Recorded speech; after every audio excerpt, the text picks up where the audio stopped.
The 17th of July 2022, 9:45. Home Russia and FSU. London falling. Britain's military decline exposes NATO's collapse in credibility and capability. NATO's plan to vastly increase its forward force is wishful thinking, and the UK's struggle for military relevance is a perfect case in point. Scott Ritter is a former U.S. Marine Corps intelligence officer and author of Disarmament in the Time of Perestroika, Arms Control and the End of the Soviet Union. He served in the Soviet Union as an inspector implementing the INF Treaty in General Schwarzkopf's staff during the Gulf War, and from 1991 to 1998 as a UN weapons inspector. @Real Scott Ritter. @Scott Ritter.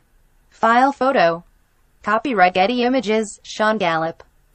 The Secretary-General of the North Atlantic Treaty Organization, NATO, Jens Stoltenberg, recently announced the U.S.-led military bloc's goal of expanding its so-called response force from its current strength of 40,000 to a force of more than 300,000 troops.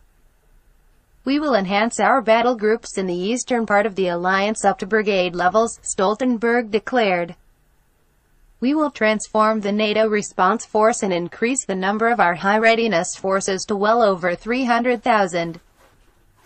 The announcement, made at the end of NATO's annual summit, held in Madrid, Spain, apparently took several defense officials from the NATO membership by surprise, with one such official calling Stoltenberg's figures "number magic." Stoltenberg appeared to be working from a concept that had been developed within NATO headquarters based upon assumptions made by his staffers, as opposed to anything resembling coordinated policy among the defense organizations of the 30 nations that make up the bloc.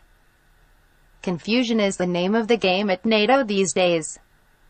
With the alliance still reeling from last year's Afghan debacle and unable to adequately disguise the impotence shown in the face of Russia's ongoing military operation in Ukraine, the bloc is but a shadow of its former self, a pathetic collection of underfunded military organizations more suited for the parade ground than the battlefield. No military organization more represents this colossal collapse in credibility and capability than the British Army. Even before the current Ukraine crisis kicked off, the British military served more as an object of derision than a template of professionalism. Take, by way of example, the visit of UK Defence Secretary Ben Wallace to Zagreb, Croatia in early February 2022. Croatian President Zoran Milanovic accused the British of trying to incite Ukraine into a war with Russia, as opposed to trying to address Russia's concerns over the existing European security framework. Wallace flew to Zagreb for consultations, only to be rebuked by Milanovic, who refused to meet with him, noting that he only met with the defense ministers of superpowers, adding that the UK has left the EU, and this gives it less importance. But London keeps putting a brave face on a sorry reality. Take, for example, the offer of written security assurances to Sweden and Finland made by British Prime Minister Boris Johnson. These pledges were designed to bolster the resolve of the two Nordic nations as they considered their applications to join NATO. But there was no substance to the British offer, if for no other reason than the British had nothing in the way of viable military capability to offer either the Swedes or the Finns, even as Johnson proffered the proverbial hand of assistance to his newfound Nordic allies. The UK Ministry of Defence was wrestling with planned force reductions that would see the British Army cut from its current established strength of 82,000 to 72,500 by 2025. The actual strength of the British Army is around 76,500, reflecting ongoing difficulties in recruitment and retention. Even these numbers are misleading. The British Army is only capable of generating one fully combat ready maneuver brigade, 3,500 to 4,000 men with all the necessary equipment and support. Given the reality that the UK is already on the hook for a reinforced battalion-sized battle group that is to be deployed to Estonia as part of NATO's so-called Enhanced Forward Presence (EFP) posture, joining 3 other similarly sized battle groups fielded by the US in Poland, Germany and Lithuania, and Canada and Latvia, it is questionable whether the British could even accomplish this limited task. Last month's deployment to Estonia of a battle group comprised of the 2 Rifles Infantry Regiment underscores the pathos that defines real British military capability. The 2 Rifles battle group includes the 3 infantry companies and 1 fire support company integral to the unit, along with supporting artillery, engineering, logistic, and medical elements. France and Denmark provide a company-sized unit to the British-led battle group on an alternating basis.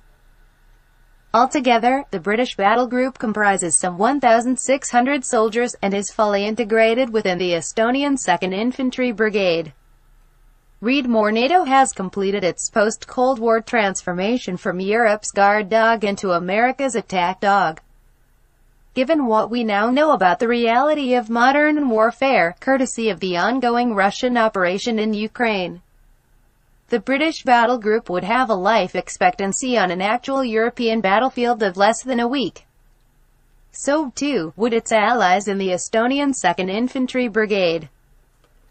First and foremost, the units lack any sustainability, both in terms of personnel and equipment losses that could be anticipated if subjected to combat, or the basic logistical support necessary to shoot, move, or communicate on the modern battlefield.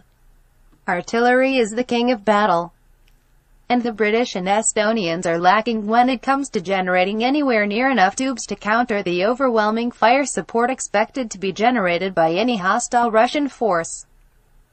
Stoltenberg's hypothetical 300,000-strong response force envisions the existing battle groups to be expanded to brigade-sized formations, ironically tasking the British to generate more combat power at a time when it is actively seeking to reduce its overall manpower levels. While the British may be able to scrape enough substance from the bottom of the barrel, so to speak, to accomplish this projected reinforcement, there would literally be nothing left to back up Boris Johnson's bold offer of substantive military assistance to Sweden and Finland, leaving the British Prime Minister looking more like the captain of the Titanic after it hit the iceberg, issuing directives and acting as if his words had any impact, all while his ship is sinking. The statements, views and opinions expressed in this column are solely those of the author and do not necessarily represent those of RT.